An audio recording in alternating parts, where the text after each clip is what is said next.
பார்வையை மேம்படுத்தல், வாழ்க்கைக்கு வலுவூட்டுதல். Vision care. சூரிய ராகங்கள் தரும் சூடான விளையாட்டு செய்திகள். இலங்கை கிரிக்கெட்டில் ஏதோ எல்லாம் நடக்கிறது. நேற்றைய நாளில் சொல்லியிருந்தோம், விளையாட்டுத்துறை அமைச்சர் இப்பொழுது இறுக்கமான சில நடவடிக்கைகளை முன்னெடுக்க இணங்கியிருக்கிறார். அதுபோல ஸ்ரீலங்கா கிரிக்கெட் அதிகாரிகளோடு நடத்திய பேச்சுவார்த்தைகளுக்கு பிறகு இந்த முடிவு பெறப்படுகிறது. எனவே இலங்கை கிரிக்கெட்டில் இந்த நடைமுறைகள், அது மட்டுமல்லாமல் இலங்கை மெய்வுணர்வு துறையிலும் இந்த நடவடிக்கைகள் வரும் என்று சொல்லப்பட்டிருந்தது. இதை பற்றி தகவல்கள் இங்கே வந்து கொண்டிருக்கும் போதே இடம்பெற்ற மிக முக்கியமான ஒரு சம்பவமாக நேற்றைய நாளில் தில்ஹார லோக்குஹெட்டிகே, இலங்கைக்கு முன்னர் சில போட்டிகளில் ஆடியவர், சொல்வதாக இருந்தால் இலங்கைக்காக ஒரு நாள் போட்டிகள் மற்றும் 2020 போட்டிகளில் விளையாடிய தில்ஹார லோக்குஹெட்டிகே இப்பொழுது 9 ஒருநாள் சர்வதேச போட்டிகள், 2 T20 போட்டிகள். இவர் இலங்கை அணிக்குள்ளே வந்தபோது ஒரு பெரிய மாற்றத்தை கொண்டு வரக்கூடிய ஒரு அதிரடி சகோதர வீரராக இருப்பார் என்று சொல்லி கருதப்பட்ட ஒருவர் இவர் அகப்பட்டிருக்கின்றார். இப்பொழுது பந்தயக்காரர்களோடு கிரிக்கெட் சூதாட்டத்தில் நேரடி தொடர்பை இவர் வைத்திருந்தார் என்று 3 குற்றங்கள் மூலமாக இனம் காணப்பட்டு ICC இவரை தண்டிப்பதற்கு இப்பொழுது இணங்கி இருக்கிறது. இந்த 3 குற்றங்களும் மிக நேரடியானவை. ஒன்று, இவர் ஏதோ ஒரு விதத்தில் கிரிக்கெட் போட்டி ஒன்றை மாற்றுவதற்கு, அதுபோல கிரிக்கெட் போட்டிகள் சூதாட்டம் ஒன்றை மேற்கொள்வதற்கு இவர் இணங்கி இருக்கிறார். ஒரு முடிவு ஒன்றை மாற்றுவதற்கு இவர் ஏதோ ஒரு விதத்தில் அதில் சம்பந்தப்பட்டு இணங்கி இருக்கிறார். இரண்டாவதாக, நேரடியாகவோ மறைமுகமாகவோ ஏதோ ஒரு விதத்தில் இவர் கிரிக்கெட் போட்டியில் விளையாடும் ஒருவரை பாதிக்கும் விதத்தில் நடந்திருக்கிறார். மூன்றாவது சம்பவம், இவர் ACU என்று சொல்லப்படுகின்ற ICCயின் ஊழல் ஒழிப்பு பிரிவுக்கு இது பற்றிய தகவல்களை வழங்காமல் இருந்திருக்கிறார். இந்த 3 குற்றங்களின் அடிப்படையில் ஏப்ரல் 2019 கடந்த வருடத்துக்கு முந்தைய வருடத்தில் இடம்பெற்ற இந்த ICC விசாரணைகளின் அடிப்படையில் இப்போது இந்த தீர்மானங்கள் எடுக்கப்பட்டுகின்றன. 2017 ஆண்டு அபுதாபியில் இடம்பெற்ற T10 சுற்று போட்டி ஒன்றின் மூலமாகத்தான் அப்போது இலங்கை அணி ஒன்று அனுப்பப்பட்டிருந்தது. அதில் நுவான் ஜோய்சாவும் இடம்பெற்றிருந்தார். அவரும் இந்த குற்றத்துக்கு சம்பந்தப்பட்டவர் என்று ஏற்கனவே அவரது குற்றம் வெளியாகி இருந்தது இங்கே முக்கியமானதாக இருக்கிறது. இந்த வேளையில் இப்பொழுது தில்ஹார லோக்குஹெட்டிகே ஆஸ்திரேலியாவில் வசித்து வருகின்றார். அநேகமாக முன்னாள் இலங்கை வீரர்கள் பல பேர் செல்வது போல இவரும் ஆஸ்திரேலியாவில் இப்பொழுது இருக்கின்றார். ஸ்ரீலங்கா கிரிக்கெட்டோடு நேரடியாக எந்த தொடர்பையும் இவர் இப்பொழுது வைத்திருக்கவில்லை என்பது இங்கே முக்கியமானது. இறுதியாக அவர் விளையாடிய முதல் தர போட்டி மூவஸ் விளையாட்டுக் கழகத்துக்காக 2016 ஆண்டு விளையாடப்பட்டது என்பது இங்கே கவனிக்கக்கூடியதாக இருக்கின்றது. எனவே இதன் அடிப்படையில் இப்பொழுது இவருக்கான தண்டனைகள் எவ்வாறு இருக்கும் என்பது வெளிப்படுத்தப்பட வேண்டிய விடயமாக இருக்கிறது. குறிப்பாக குற்றவாளிகள் குற்றம் ருசுப்படுத்தப்படும் வரை நிரபராதிகளாகவே கருதப்படுவார்கள் என்ற அடிப்படையில் இத்தனை காலமும் இவரை குற்றவாளி என்று சொல்லி யாரும் குறிப்பிட்டது கிடையாது. ஆனால் இப்போது முதல் தடவையாக இவரது குற்றம் இங்கே உறுதியாகி இருக்கிறது என்பது கவனிக்கக்கூடியதாக இருக்கிறது. எனவே இதை பற்றி ஸ்ரீலங்கா கிரிக்கெட் இனி என்ன நடவடிக்கை எடுக்கும் என்பது ஒரு பக்கம் இருக்க, ICC இவருக்கான தண்டனையாக எதை குறிப்பிடப்படுகிறது என்ற விடயம் ஒன்று இருக்கிறது. உண்மையாக நேரடியாக இவர் கிரிக்கெட்டோடு இனி சம்பந்தப்பட மாட்டார் என்ற அடிப்படையில் இவருக்காக ICC வழங்குகின்ற எந்த ஒரு தண்டனையும் இவரை இனிமேலும் பாதிக்கப் போவதில்லை என்பது முக்கியமானது. இப்படி எத்தனை வீரர்கள் தப்பி இருக்கின்றார்கள், விசாரணைகள் தாமதிக்கப்பட எத்தனை வீரர்கள் உலகளாவிய இறுதியில் தப்பி இருக்கிறார்கள் என்பது கவனிக்கப்பட வேண்டிய ஒரு விடயமாக இருக்கிறது. உங்களுக்கு ஞாபகம் இருக்கலாம், அல் ஜசீரா தொலைக்காட்சி வெளியிட்ட ஒரு காணொலி மூலமாக தான் நுவான் ஜோய்சா, தில்ஹார லோக்குஹெட்டிகே போன்றவர்கள் சம்பந்தப்பட்ட இந்த விடயம் வெளியாகி இருந்தது என்பது முக்கியமானது. அசந்த் அடிமேல் பதவி விலகி இருக்கிறார், அது தெரியும். ஜெரோம் ஜெரட்னா இப்பொழுது முகாமையாளராக இருக்கின்றார். மேற்கிந்திய தீவுகளுக்கு எதிரான தொடருக்காக இப்பொழுது தயார்படுத்தல்கள் பின்னணியில் இடம்பெற்றுக் கொண்டிருக்கின்றன. அணி விவரங்கள் மற்றும் இதர விஷயங்களை பற்றி நாங்கள் வெளிவரும் போது உங்களுக்கான தகவல்களை கொண்டு வருவோம். கராச்சி டெஸ்ட் போட்டி பக்கம் செல்லலாம். ஒரு விறுவிறுப்பான நாளாக நேற்றைய நாள் அமைந்தது. பாகிஸ்தானின் போராட்டம் எவ்வளவு தூரம் அவர்களுக்கான வெற்றி வாய்ப்பை இப்பொழுது மீண்டும் அவர்கள் வசம் வைத்திருக்கிறது என்பதை காட்டியிருக்கிறது. சுழல் பந்து வீச்சாளர்கள் யசீஷா, நௌமன் அலி ஆகியோர் துடுப்பாட்டத்திலும் நேற்றைய தினம் கலக்கி, பந்து வீச்சிலும் கலக்கி தென்னாப்பிரிக்காவின் போராட்டத்தை ஒரு முடிவுக்கு கொண்டு வந்திருக்கின்றார்கள். நேற்றைய நாளின் முடிவிலே தென்னாப்பிரிக்கா 220 ஓட்டங்களை எடுத்தது. பதிலளித்த பாகிஸ்தான் தன்னுடைய ஓட்டு எண்ணிக்கை அதிகரித்துக் கொண்டே சென்றது. குறிப்பாக இறுதி விக்கெட் இணைப்பாட்டு மறைச்சதத்தை தாண்டி நௌமான் அலியும் யசீர் ஷாவும் இணைந்து மிகச் சிறப்பாக நேற்றைய நாளில் தங்களுடைய போராட்ட குணத்தை வெளிப்படுத்தி இருந்தார்கள். நௌமான் அலிக்கு 34 வயது என்று சொல்கிறார்கள். பார்க்கும்போது அதை விட அதிகமாக தெரிகின்றது. அதெல்லாம் ஒரு பொருட்டை அல்ல என்பதை தன்னுடைய துடுப்பாட்டம் மூலமாக நேற்றைய நாளில் வெளிப்படுத்தி இருந்தார். 2 பேரும் சேர்ந்து 55 ஓட்டங்களை பகிர்ந்திருந்தார்கள். யசீர் ஷா 37 பந்துகளில் 38, நௌமான் அலி 49 பந்துகள் பொறுமையாக ஆடி 24. இந்த இணைப்பாட்டம் அதிகரித்ததை அடுத்து தென்னாப்பிரிக்கா 158 ஓட்டங்கள் போராடி முதல் இன்னிங்ஸிலிருந்து அழிக்க வேண்டியிருந்தது. கைகிசோ ரபாடா தன்னுடைய 200வது விக்கெட்டை வீழ்த்தி கொண்டார். 200 டெஸ்ட் விக்கெட்டுகளை வீழ்த்திய 4வது இளைய வீரர் என்ற பெருமை அவருக்கு கிடைத்திருந்தது. தென்னாப்பிரிக்காவின் 2வது இன்னிங்ஸ் சிறப்பாக ஆரம்பித்தது. ஆரம்பத்தில் எல்கர் 29 ஓட்டங்களோடு ஆட்டமிழந்தார்.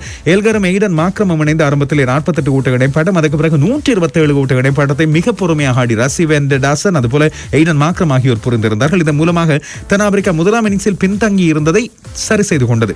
74 ஓட்டங்கள் மாக்ரம், அதுபோல ரசி வெண்டடாசன் 64 ஓட்டங்கள். இந்த 2 பேரும் பிரிக்கப்பட்ட பிறகுதான் தென்னாப்பிரிக்கா தடுமாற ஆரம்பித்தது. அறிவித்தது. நேற்றைய நாடு நாட்டு முடிவில் இப்பொழுது 4 விக்கெட்டுகளை இழந்து 187 ஓட்டங்கள். நைட் வாட்ச்மேன் கேஷவ் மகராஜ் வந்த பிறகு கூட ஃபெஃப் டு பிளஸி ஆட்டம் இழந்து சென்றது உண்மையில் தென்னாப்பிரிக்காவுக்கு மிகப்பெரிய பாதிப்பு ஏற்படுத்தி இருந்தது. அதுபோல நைட் வாட்ச்மேன் வந்த பிறகு மாக்ரம் ஆட்டம் இழந்திருந்தார். எனவே இப்பொழுது தென்னாப்பிரிக்கா தடுமாறிக் கொண்டிருக்கிறது. காரணம் வெறும் 29 ஓட்டங்கள் மாத்திரமே முன்னிலையில். யசீர் ஷா 3 விக்கெட்டுகள், நவமான் அலி 1 விக்கெட். இப்பொழுது ஆடுகளத்தில் இருக்கிற குவிண்டன் டி காக்கை தவிர டெம்பா பவுமா, லிண்டே ஆகியோர் ஓரளவு துடுப்படுத்த ஆடக்கூடியவர்கள். எனவே எத்தனை ஓட்டங்களை பெற்றுக் கொள்ள முடியும்? இது 2 நாள் போராட்டத்துக்கு போதுமா என்ற கேள்வி எழுகின்றது. பொறுத்திருந்து பார்க்கலாம். நடுவர் ப்ரூஸ் ஒக்சன்வர்ட் தன்னுடைய ஓய்வை அறிவித்திருக்கின்றார்.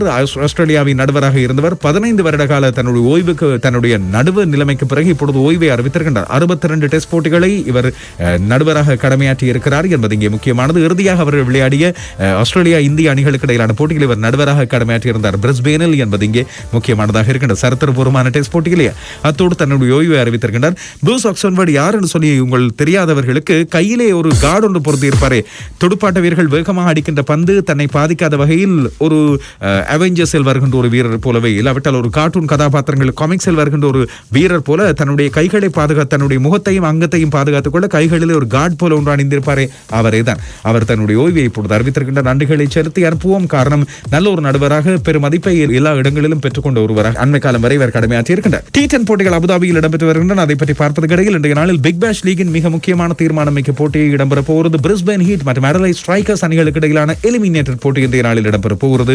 4 அணிகள் இறுதிச் சுற்றுக்கு இப்பொழுது தெரிவாகி இருக்கின்றன. இதிலே வெற்றி பெறுகின்ற அணியை பொறுத்தவரையில் இந்த அணிகள் அடுத்த நேரடியாக எலிமினேட்டர் 2க்கு செல்லும் என்பது முக்கியமானது. குவாலிஃபயர் போட்டியாக அந்த போட்டி இருக்க போகிறது. எனவே விறுவிறுப்பான போட்டியாக இன்றைய நாளில் இந்த போட்டி எதிர்பார்க்கப்படுகிறது. பொறுத்திருந்து பார்க்கலாம். சிட்னி சிக்ஸர்ஸ் முதலாம் இடம், பெர்த் ஸ்கோச்சர்ஸ் 2, தண்டர் 3, ஹீட்ஸ் 4 என்று இருக்கின்ற இந்த நிலையில் தான் இந்த போட்டி இன்றைய நாளில் இடம்பெற போகிறது. எனவே சிக்ஸர்ஸ் மற்றும் அதுபோல ஸ்கோச்சர்ஸ் ஆகிய அணிகள் இறுதிப் போட்டிக்கு தெரிவாகக்கூடிய அதிகூடிய வாய்ப்புகள் இந்த 2 அணிகளுக்கு இருக்கின்றன. காரணம், புள்ளிகளின் நிலையில் முதல் 2 இடங்களை பெற்ற அணிகள். நேற்றைய நாளில் அபுதாபியில் T10 போட்டிகள் ஆரம்பித்தன. முதல் போட்டி நார்தர்ன் வாரியர்ஸ் மற்றும் மராத்தா அரேபியன்ஸ் அணிகளுக்கு இடையில் இடம்பெற்ற போட்டி. அப்துல் ஷக்கூர் என்ற ஒரு வீரர், பங்காசி என்று சொல்லி அவரை செல்லமாக அழைக்கின்றார்கள், வெளுத்து நொறுக்கி இருந்தார். நேற்றைய நாளில் வெறும் 28 பந்துகளில் 73 ஓட்டங்களை பெற்று நேற்றைய நாளை களகட்ட வைத்திருந்தார். ஆனால் முதல் போட்டியிலே 2 அரைச்சதங்கள் பெறப்பட்டன. நார்தர்ன் வாரியர்ஸ் அணிக்காக லெண்டல் சிமோன்ஸ் ஆட்டம் இழக்காமல் 54 ஓட்டங்களை எடுத்திருந்தார். மறுபக்கம் அப்துல் ஷக்கூர் 28 பந்துகளில் 73 ஓட்டங்களை விளாசி தள்ளியிருந்தார். 5-6 ஓட்டங்கள், 7-4 ஓட்டங்களோடு. பல பேருக்கும் யாரடா இவர், இந்த புது வீரர் இப்படி அடித்து நொறுக்குகிறார் என்று சொல்லி ஆச்சரியப்பட்டு போயிருந்தால், இவர் ஐக்கிய அரபு அமீரகத்துக்காக ஆடி வருகின்ற வீரர். இதுவரைக்கும் 3 ஒருநாள் சர்வதேச போட்டிகள், 6 T20 போட்டிகள் மாத்திரமே ஆடி இருக்கின்றார். எதிர்காலத்துக்கான வீரர் கவனித்துக் கொள்ளுங்கள். இதை வெளியில நார்தர்ன் வாரியர்ஸுக்காக நேற்றைய தினம் இலங்கையின் வீரர் தீக்ஷண பந்து வீசியிருந்தார். மகேஷ் தீக்ஷண ஆரம்ப பந்து வீச்சாளராக வந்திருந்தார். ஒரு விக்கெட்டை அவர் வீழ்த்தியிருந்தார். ஆனால் அவரது அணி தோற்று போனது. டெக்கான் கிளேடியேட்டர்ஸ் மற்றும் பூனே டெவில்ஸ் அணிகளுக்கு இடையிலான போட்டி 2வது போட்டியாக இடம்பெற்றது. இந்த போட்டியில் பூனே டெவில்ஸ் 7 விக்கெட்டுகளால் வெற்றி கிட்டியது. டெக்கான் கிளேடியர்ஸ் முதலில் துடுப்படுத்தாடி 104 ஓட்டங்கள், 5 விக்கெட்டுகளை இழந்து இதில் அசாம் கான், இலங்கையின் கோல் கிளேடியர்ஸுக்காக ஆடிய அதே அசாம் கான் தான் 4-6 ஓட்டங்கள், ஒரு 4 ஓட்டத்தோடு ஆட்டமிழக்காமல் 37 ஓட்டங்களை விளாசி தள்ளியிருந்தார். பந்து வீச்சில் நசீர் ஹுசைன் 3 விக்கெட்டுகளை வீழ்த்தியிருந்தார். பதிலெடுத்து ஆடிய பூனே டெவில்ஸ் சார்பாக கெனான் லூயிஸ் 28 பந்துகள், 6 சிக்ஸர்களோடு ஆட்டமிழக்காமல் 57 ஓட்டங்களை பெற்று போட்டியின் சிறப்பாட்டக்காரராக மாறியிருந்தார். 3வது போட்டி இலங்கையின் திலின கந்தமி பயிற்றுவிப்பாளராக இருக்கின்ற பெங்களா டைகர்ஸ் அணி டெல்லி புல்ஸ் அணியை சந்தித்தது. டெல்லி புல்ஸ் இதில் 7 விக்கெட்டுகளால் வெற்றி கிட்டியது. பெங்களா டைகர்ஸ் 128 ஓட்டங்கள், 2 விக்கெட்டுகளை இழந்து ஜான்சன் சார்ல்ஸ் ஆட்டம் இழக்காமல் 73 ஓட்டங்கள், 35 பந்துகளில் 5-6 ஓட்டங்கள், 6-4 ஓட்டங்களோடு இலங்கையின் ஜெஃப்னா ஸ்டாலியன்ஸுக்காக ஆடுகின்ற சில வீரர்கள் இந்த அணியில் ஆடி வருகின்றார்கள். பெங்களா டைகர்ஸில் ஜான்சன் சார்ல்ஸ், டாம் மோஸ் ஆகியோர் இங்கே முக்கியமானது. டாம் மோஸ் நேற்றைய நாளில் கொஞ்சம் சறுக்கி இருந்தார். பதிலெடுத்து ஆடிய டெல்லி புல்ஸ் சார்பாக நேற்றைய நாளில் ரஹ்மனுல்லா குர்பாஸ் 15 பந்துகளில் 41 ஓட்டங்களை விளாசி தள்ளியிருந்த கேண்டி டஸ்கர்ஸுக்காக இங்கே வந்து ஆடிய ஆப்கானிஸ்தான் வீரர் அண்மையில் தன்னுடைய முதலாவது ஒருநாள் சர்வதேச போட்டியில் சதமடித்து தன்னுடைய வருகையை சர்வதேச ரீதியில் அறிவித்துக் கொண்டவர். ஈவன் லூயிஸ், ரவி போப்பர் ஆகியோரும் தங்களுடைய பங்களிப்பை வழங்கியிருந்தார்கள். இந்த போட்டிகள் 8 அணிகள் விளையாடுகின்ற போட்டிகளாக 2 பிரிவுகளாக பிரிக்கப்பட்டு முதல் சுற்று 29 ஆட்டங்கள் இடம்பெற போகின்றன. எனவே இந்த போட்டிகளில் விறுவிறுப்பாக எதிர்பார்த்து காத்திருக்கிறோம். நாங்கள் பங்களாதேஷின் முன்னாள் சுழல் பந்து வீச்சாளர் அப்துல் ரசாக் பங்களாதேஷ் கிரிக்கெட் சபையின் தேர்வாளர்கள் ஒருவராக இப்பொழுது சேர்ந்திருக்கிறார் என்பது இங்கே முக்கியமானது. முன்னாள் தலைவர்களான மின்ஹாஜுல் அபதீன் மற்றும் ஹபிபுல் பஷார் ஆகியோர் இவரும் இனி தேர்வாளராக கடமையாற்ற போனார். இந்த வேளையில் சரவ் கங்குலியின் மார்பு வலியை பற்றி நாங்கள் சொல்லியிருந்தோம். நெஞ்சு வலி காரணமாக வைத்தியசாலையில் அனுமதிக்கப்பட்டிருந்தார். இப்பொழுது மீண்டும் ஒரு தடவை ஆஞ்சியோபிளாஸ்டி செய்ததன் மூலமாக அவர் இப்பொழுது குணமடைந்திருக்கின்றார் என்று சொல்லி அறிவிக்கப்படுகிறது. எனவே கொல்கத்தா வைத்தியசாலையில் அவர் தொடர்ந்து தங்கி சிகிச்சை பெற்று வருகின்றார். ஆனால் அவர் ஆபத்தான கட்டத்தை இப்பொழுது கடந்திருப்பதாக இங்கே நம்பப்படுகிறது. மேலதிக விவரங்கள் உங்களுக்காக 8 மணிக்கு வந்து சேரும். அதை வெளியிலே கால்பந்தாட்ட செய்திகள், நேற்றைய நாளில் இடம்பெற்ற சில கால்பந்தாட்ட போட்டிகளை நாங்கள் பார்த்துவிட்டு வரலாம். நேற்றைய நாளில் இடம்பெற்ற மிக முக்கியமான ஒரு கால்பந்தாட்ட போட்டிகள் லிவர்பூல் அணி 3 டாட்டன்ஹாம் ஹாட்ஸ்பர் அணியை வீழ்த்தி இருந்தது. இங்கிலீஷ் பிரீமியர் லீகின் மிக தீர்மானமிக்க போட்டிகளில் ஒன்றாக இந்த போட்டி அமைந்திருந்தது. அதே வேளையில் லீக் 1 போட்டியில் இப்பொழுது பாரிஸ் செயின்ட் ஜெர்மன் அணி தொடர்ந்து முதலாம் இடத்தில் இருக்கிறது. வருகின்ற பிப்ரவரி 17ஆம் தேதி இடம்பெற போகிறது மிக கோலாகலமான சாம்பியன்ஸ் லீகின் முதல் சுற்று ஆட்டங்களில் ஒன்று. நெய்மார் மெஸ்ஸியை மீண்டும் சந்தித்துக் கொள்ள போகிறார்கள். எதிரெதிர் வீரர்களாக பாரிஸ் செயின்ட் ஜெர்மன் அணிக்கும் பார்சிலோனா அணிக்கும் இடையிலான போட்டியாக அமைய போகிறது. இங்கிலீஷ் பிரீமியர் லீகில் தொடர்ந்து முதலாம் இடத்தில் மான்செஸ்டர் சிட்டி இருந்து வருகிறது 41 புள்ளிகளோடு. மான்செஸ்டர் யுனைடெட் ஒரு போட்டி அதிகமாக விளையாடி 40 புள்ளிகள் 2ஆம் இடம். லெய்ஸ்டர் சிட்டி 3ஆம் இடத்தில். லிவர்பூல் 4 நேற்றைய வெற்றி அவர்களுக்கு இன்னும் உதவி இருக்கிறது. 5ஆம் இடத்தில் வெஸ்ட் ஹாம் யுனைடெட். 6ஆம் இடத்தில் டாட்டனம் ஹாட்ஸ்பர். மேலதிக விவரங்கள் வெற்றி நடைபோடு விளையாட்டு செய்திகள். சூரிய ராகங்கள் தரும் சூடான விளையாட்டு செய்திகள்.